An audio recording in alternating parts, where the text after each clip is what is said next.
हरे कृष्णा। भीष्म पितामह का कथन सुनकर महापराक्रमी दहाड़ कुलनंदन कमल नयन भगवान श्री कृष्ण ने भीष्म जी और द्रोण जी आदि सब लोगों से इस प्रकार कहा। भगवान श्री कृष्ण बोले, कुरुकुल के सभी बड़े बूढ़े लोगों का ये बहुत बड़ा अन्याय है कि आप लोग इस मूर्ख दुर्योधन को राजा के पद पर बिठाकर अब इसका बलपूर्वक नियंत्रण नहीं कर रहे हैं। शत्रुओं का दमन करने वाले निष्पाप कौरवों, इस विषय पर मैंने समयोचित कर्तव्य निश्चित कर लिया है, जिसका पालन करने पर सबका भला होगा। मैं सब बता रहा हूँ, आप सब सुने। मैं तो हित की बात बताने जा रहा हूँ। आप उसका जो भी प्रत्यक्ष अनुभव है, भरतवंशियों, यदि वह आपके अनुकूल होने के कारण ठीक जान पड़े तो आप उसे काम में ला सकते हैं। बूढ़े भोजराज उग्रसेन का पुत्र कंस बड़ा दुराचारी और अजितेंद्रिय था। वह अपने पिता के जीते जी ही उसका सारा ऐश्वर्य लेकर स्वयं राजा बन गया था, जिसका परिणाम ये हुआ कि वह मृत्यु के अधीन हो गया। समस्त भाई बंधुओं ने उसका त्याग कर दिया था। अतः सजातीय बंधुओं के हित की इच्छा से मैंने महान युद्ध में उस उग्रसेन पुत्र कंस को मार डाला। तदंतर हम सब कुटुंबी जनों ने मिलकर भोजवंशी क्षत्रियों की उन्नति करने वाले आहुक उग्रसेन को सत्कार पूर्वक पुनः राजा बना दिया था। भरत नंदन, कुल की रक्षा के लिए एकमात्र कंस का परित्याग करके अंधक और वृषणी आदि कुलों के समस्त यादव परस्पर संगठित होकर सुख से रहते हैं और उत्तरोत्तर उन्नति कर रहे हैं। राजन, इसके सिवा एक और उदाहरण लीजिए। एक समय प्रजापति ब्रह्मा जी ने जो बात कही थी वही बता रहा हूँ। देवता और असुर युद्ध के लिए मोर्चा बांधे खड़े थे। सबके अस्त्र शस्त्र पहाड़ के लिए ऊपर उठ गए थे। सारा संसार दो भागों में बंटकर विनाश के गर्त में गिरना चाहता था। भारत उस अवस्था में सृष्टि की संरचना करने वाले लोक भावन भगवान ब्रह्मा जी ने स्पष्ट रूप से बता दिया कि इस युद्ध में दानवों सहित दैत्यों तथा असुरों की पराजय होगी। आदित्य, वसु, रुद्र आदि देवता विजयी होंगे। देवता, असुर, मनुष्य, गंधर्व, नाग, राक्षस ये युद्ध में अत्यंत कुपित होकर एक दूसरे का वध करेंगे। यह भावी परिणाम जानकर परमेष्ठी प्रजापति ब्रह्मा ने धर्मराज से ये बात कही, तुम इन दैत्यों और दानवों को बांधकर वरुण देव को सौंप दो। उनके ऐसा कहने पर धर्म ने ब्रह्मा जी की आज्ञा के अनुसार संपूर्ण दैत्यों और दानवों को बांधकर वरुण को सौंप दिया। तब से जल के स्वामी वरुण उन्हें धर्मपाश और वारुण पाश में बांधकर प्रतिदिन सावधान रहकर उन दानवों को समुद्र की सीमा में रखते हैं। भरतवंशियों, उसी प्रकार आप लोग दुर्योधन, कर्ण, सुबलपुत्र शकुनी तथा दुशासन को बंदी बनाकर पांडवों के हाथ में दे दो। समस्त कुल की भलाई के लिए एक पुरुष को, एक गांव के लिए हित के लिए एक कुल को, जनपद के भले के लिए एक गांव को और आत्म कल्याण के लिए समस्त भूमंडल को त्याग दें। राजन, आप दुर्योधन को कैद करके पांडवों से संधि कर लें। क्षत्रिय शिरोमणि, ऐसा ना हो कि आपके कारण समस्त क्षत्रियों का विनाश हो जाए। इस प्रकार श्री महाभारत उद्योग पर्व के अंतर्गत भगवान उद्यान पर्व में श्री कृष्ण वाक्य विषयक 128वां अध्याय पूर्ण हुआ। वैशंपायन जी कहते हैं, जन्मेजय, श्री कृष्ण का ये कथन सुनकर राजा धृतराष्ट्र ने संपूर्ण धर्मों के ज्ञाता विदुर से शीघ्रता पूर्वक कहा, तात, जाओ, परम बुद्धिमती और दूरदर्शिनी गांधारी देवी को यहाँ बुला लाओ। मैं उसी के साथ इस दुर्बुद्धि को समझा बुझाकर राह पर लाने की चेष्टा करूंगा। यदि वह भी दुष्चित्त दुर्मात्मा को शांत कर सके तो हम लोग अपने सुहृदय श्री कृष्ण की आज्ञा का पालन कर सकते हैं। दुर्योधन लोभ के अधीन हो रहा है, उसकी बुद्धि दूषित हो गई है, उसके सहायक दुष्ट स्वभाव वाले हैं। संभव है गांधारी शांति स्थापना के लिए कुछ कहकर उसे सन्मार्ग का दर्शन करा सके। यदि ऐसा हुआ तो दुर्योधन के द्वारा उपस्थित किया हुआ हमारा महान एवं भयंकर संकट दीर्घकाल के लिए शांत हो जाएगा और चिरस्थायी योगक्षेम की प्राप्ति सुलभ होगी। राजा की बात सुनकर विदुर धृतराष्ट्र के आदेश से दूरदर्शिनी गांधारी देवी को वहां बुला ले आए। उस समय धृतराष्ट्र ने कहा, गांधारी, तुम्हारा ये दुरात्मा पुत्र गुरुजनों की आज्ञा का उल्लंघन कर रहा है। वह ऐश्वर्य के लोभ में पड़कर राज्य और प्राण दोनों गंवा देगा। मर्यादा का उल्लंघन करने वाला यह मूढ़ दुरात्मा अशिष्ट पुरुष की भांति हितैषी सुहृदों की आज्ञा को ठुकराकर अपने पापी साथियों के साथ सभा से बाहर निकल गया है। वैशंपायन जी कहते हैं, जन्मेजय, पति का ये वचन सुनकर यशस्विनी राजपुत्री गांधारी महान कल्याण का अनुसंधान करती हुई इस प्रकार बोली। गांधारी ने कहा, महाराज, राज्य की कामना से आतुर हुए अपने पुत्र को शीघ्र बुलवाइए। धर्म और अर्थ का लोप करने वाला कोई भी अशिष्ट पुरुष राज्य नहीं पा सकता। तथापि सर्वथा उद्दंडता का परिचय देने वाले उस दुष्ट ने राज्य को प्राप्त कर लिया है। महाराज, आपको अपना बेटा बहुत प्रिय है, अतः वर्तमान परिस्थिति के लिए आप ही अत्यंत निंदनीय हैं, क्योंकि आप उसके पाप पूर्ण विचारों को जानते हुए भी सदा उसी की बुद्धि का अनुसरण करते हैं। राजन, इस दुर्योधन को काम और क्रोध ने अपने वश में कर लिया है। वह लोभ में फंस गया है, अतः आज आपका उसे बलपूर्वक पीछे लौटाना असंभव है। दुष्ट सहायकों से युक्त मूढ़, अज्ञानी, लोभी दुरात्मा पुत्र को अपना राज्य सौंप देने का फल महाराज धृतराष्ट्र स्वयं भोग रहे हैं। कोई भी राजा स्वजनों में फैलती हुई फूट की उपेक्षा कैसे कर सकता है?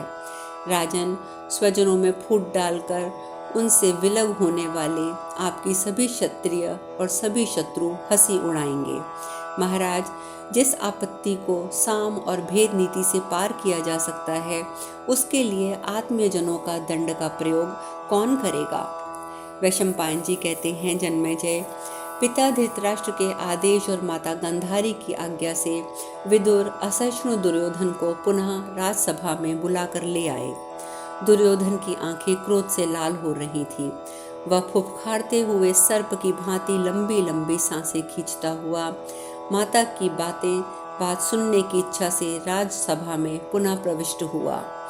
अपने कुमार्गामी पुत्र को पुनः सभा के भीतर आया देख गांधारी उसकी निंदा करती हुई शांति स्थापना के लिए इस प्रकार बोली, बेटा दुर्योधन, मेरी ये बात सुनो, जो सगे संबंधियों सहित तुम्हारे लिए हितकर और भविष्य में सुख की प्राप्ति कराने वाली है। भरत श्रेष्ठ दुर्योधन, तुम्हारे पिता पितामह भीष्म, आचार्य द्रोण, कृपाचार्य और विदुर तुमसे जो कुछ कहते हैं, अपने इन सुहृदों की बात मान लो। यदि तुम शांत हो जाओगे तो तुम्हारे द्वारा भीष्म की, पिताजी की, मेरी और द्रोण आदि अन्य हितैषी सुहृदों की भी पूजा संपन्न हो जाएगी। भरत श्रेष्ठ, कोई भी अपनी इच्छा मात्र से राज्य की प्राप्ति, रक्षा या उपभोग नहीं कर सकता। जिसने अपनी इंद्रियों को वश में नहीं किया है, वह दीर्घ काल तक राज्य का उपभोग नहीं कर सकता। जिसने अपने मन को जीत लिया है, वह मेधावी पुरुष ही राज्य की रक्षा कर सकता है। काम और क्रोध मनुष्य को धन से दूर खींच ले जाते हैं। उन दोनों शत्रुओं को जीत लेने पर राजा इस पृथ्वी पर विजय पाता है। जनेश्वर, यह महान प्रभुत्व ही राज्य नामक अभीष्ट स्थान है। जिसकी आत्मा दूषित है, वे इसकी रक्षा नहीं कर सकते। महत् पद को प्राप्त करने की इच्छा वाला पुरुष अपनी इंद्रियों को अर्थ और धर्म में नियंत्रित करे। इंद्रियों को जीत लेने पर ही बुद्धि उसी प्रकार बढ़ती है जैसे ईंधन डालने से आग प्रज्वलित हो उठती है। जैसे उद्दंड घोड़े काबू में ना होने पर मूर्ख सारथी को मार्ग में ही मार डालते हैं, उसी प्रकार इन इंद्रियों को काबू में ना रखा जाए तो ये मनुष्य का नाश करने के लिए पर्याप्त हैं। जो पहले अपने मन को ना जीतकर मंत्रियों को जीतने की इच्छा करता है और मंत्रियों को जीते बिना शत्रुओं को जीतना चाहता है, वह विवश होकर राज्य और जीवन दोनों से वंचित हो जाता है। अतः पहले अपने मन को ही शत्रुओं के स्थान पर रखकर उसे जीतो, तत्पश्चात मंत्रियों को और शत्रुओं पर विजय पाने की इच्छा करो। ऐसा करने से उसकी इच्छा विजय पाने की अभिलाषा कभी व्यर्थ नहीं होती है। जिसने अपनी इंद्रियों को वश में कर रखा है, मंत्रियों पर विजय पाली है तथा जो अपराधियों को दंड प्रदान करता है, खूब सोच समझ कर कार्य करने वाले उस धीर पुरुष की लक्ष्मी अत्यंत सेवा करती है। छोटे छिद्र वाले जाल से ढकी हुई दो मछलियों की भांति ये काम और क्रोध भी शरीर के भीतर ही छिपे हुए हैं, जो मनुष्य के ज्ञान को नष्ट करते हैं। इन्हीं दोनों के द्वारा देवताओं ने स्वर्ग में जाने वाले पुरुष के लिए उस लोक का दरवाजा बंद कर रखा है। वीतराग पुरुष से डरकर ही देवताओं ने स्वर्ग प्राप्ति के प्रतिबंधक काम और क्रोध की वृद्धि की है। जो राजा काम, क्रोध, लोभ, दंभ और दर्प को अच्छी तरह जीतने की कला जानता है, वही इस पृथ्वी पर शासन कर सकता है। अतः अर्थ, धर्म और शत्रुओं का पराभव चाहने वाले राजा को सदा अपनी इंद्रियों को काबू में रखने का प्रयत्न करना चाहिए। जो राजा काम अथवा क्रोध से अभिभूत होकर स्वजनों या दूसरों के प्रति मिथ्या वर्ताव अर्थात कपट और अन्याय युक्त आचरण करता है, उसका कोई सहायक नहीं होता। तात पांडव परस्पर संगठित होने के कारण एकीभूत हो गए हैं। वे परम ज्ञानी, शूरवीर और शत्रु संहार में समर्थ हैं। तुम उनके साथ मिलकर सुखपूर्वक इस पृथ्वी का राज्य भोग सकोगे। तात शांतनु नंदन भीष्म तथा महारथी द्रोणाचार्य जैसा कह रहे हैं, वह सर्वथा सत्य है। वास्तव में श्री कृष्ण और अर्जुन दोनों ही अजेय हैं। अतः अनायास ही महान कर्म करने वाले महाबाहु भगवान श्री कृष्ण की शरण लो, क्योंकि भगवान केशव प्रसन्न होने पर दोनों ही पक्षों को सुखी बना सकते हैं। जो मनुष्य अपना भला चाहने वाले ज्ञानी एवं विद्वान सुहृदयों के शासन में नहीं रहता, उनके उपदेश के अनुसार नहीं चलता, वह शत्रुओं का आनंद बढ़ाने वाला होता है। तात युद्ध करने में कल्याण नहीं है, उससे धर्म और अर्थ की भी प्राप्ति नहीं हो सकती। फिर सुख तो मिल कैसे सकता है? युद्ध में सदा विजय ही हो यह भी निश्चित नहीं है, अतः उसमें मन ना लगाओ। शत्रु दमन आपस की फूट के भय से ही पितामह भीष्म ने, तुम्हारे पिता ने और महाराज वाहिक ने भी पांडवों को राज्य का भाग प्रदान किया है। उसी के देने का आज तुम यह प्रत्यक्ष फल देखते हो कि उन शूरवीर पांडवों द्वारा निष्कंटक बनाई हुई इस संपूर्ण पृथ्वी का राज्य भोग रहे हो। शत्रुओं का दमन करने वाले पुत्र, यदि तुम अपने मंत्रियों सहित राज्य भोगना चाहते हो तो पांडवों को उनका यथोचित भाग अर्थात आधा राज्य दे दो। भारत भूमंडल का आधा राज्य मंत्रियों सहित तुम्हारे जीवन निर्वाह के लिए पर्याप्त है। तुम सहृदयों की आज्ञा के अनुसार चलकर सुयश प्राप्त करोगे। श्रीमान, मनस्वी, बुद्धिमान तथा जितेंद्रिय पांडवों के साथ होने वाला कलह तुम्हें तुम्हारे महान सुख से वंचित कर देगा।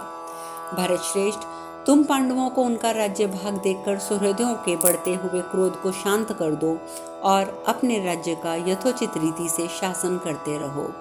बेटा, पांडवों को जो 13 वर्षों के लिए निर्वासित कर दिया गया, यही उनका महान अपकार हुआ है। तुम्हारे काम और क्रोध से इस अपकार में और भी वृद्धि हुई है। अब तुम संधि के द्वारा इसे शांत कर दो। तुम जो कुंती के पुत्रों का धन हड़प लेना चाहते हो, ऐसा करने की तुम्हारी शक्ति नहीं है।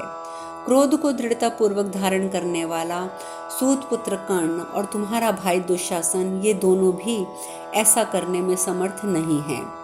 जिस समय भीष्म, द्रोण, कृपाचार्य, कर्ण और भीमसेन, अर्जुन और धृष्टद्युम्न ये अत्यंत कुपित होकर परस्पर युद्ध करेंगे, उस समय सारी प्रजा का नाश अवश्यम भावी है। तात, तुम क्रोध के वशीभूत होकर समस्त कौरवों का वध कराओ, ये उचित नहीं है। तुम्हारे लिए इस भूमंडल का विनाश ना हो। मूढ़, तुम ये जो समझ रहे हो कि भीष्म, द्रोण और कृपाचार्य आदि पूरी शक्ति लगाकर मेरी ओर से युद्ध करेंगे, पर यह इस समय कदापि संभव नहीं है, क्योंकि इन आत्मज्ञानी पुरुषों की दृष्टि में इस राज्य का पांडवों और तुम लोगों के पास रहना समान ही है। इनके हृदय में दोनों के लिए एक सा प्रेम और स्थान है तथा राज्य से भी बढ़कर ये धर्म को महत्व देते हैं। इस राज्य का इन्होंने जो अन्न खाया है उसके भय से यद्यपि वे तुम्हारी ओर से लड़कर अपने प्राणों का परित्याग कर देंगे, तथापि राजा युधिष्ठिर की ओर कभी वक्र दृष्टि से नहीं देखेंगे। तात भरत श्रेष्ठ, इस संसार में केवल लोभ करने से किसी को धन की प्राप्ति होती दिखाई नहीं देती, अतः लोभ से कुछ सिद्ध होने वाला नहीं है। तुम पांडवों के साथ संधि कर लो।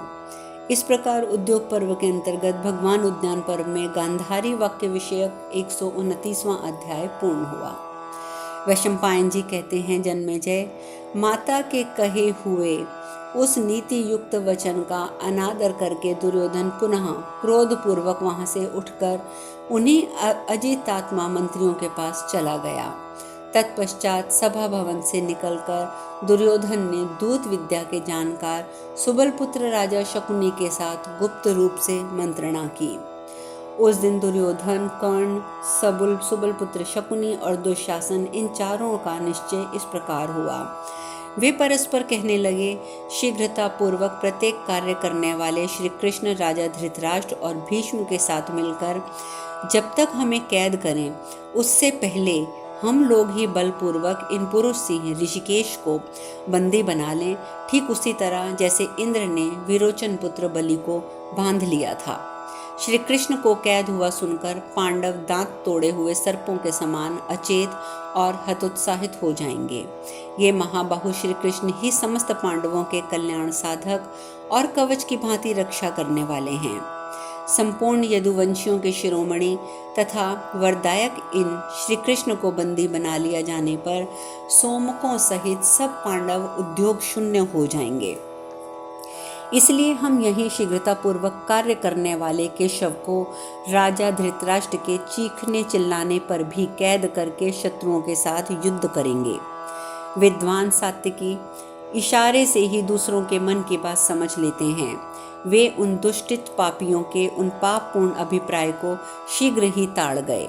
फिर उसके प्रतिकार के लिए वे सभा से बाहर निकलकर कृतवर्मा से मिले और बोले, तुम शीघ्र ही अपनी सेना तैयार कर लो और स्वयं भी कवच धारण करके व्यूकार खड़ी हुई सेना के साथ सभा भवन के द्वार पर डटे रहो। अब शेष कथा कल। हरे कृष्णा।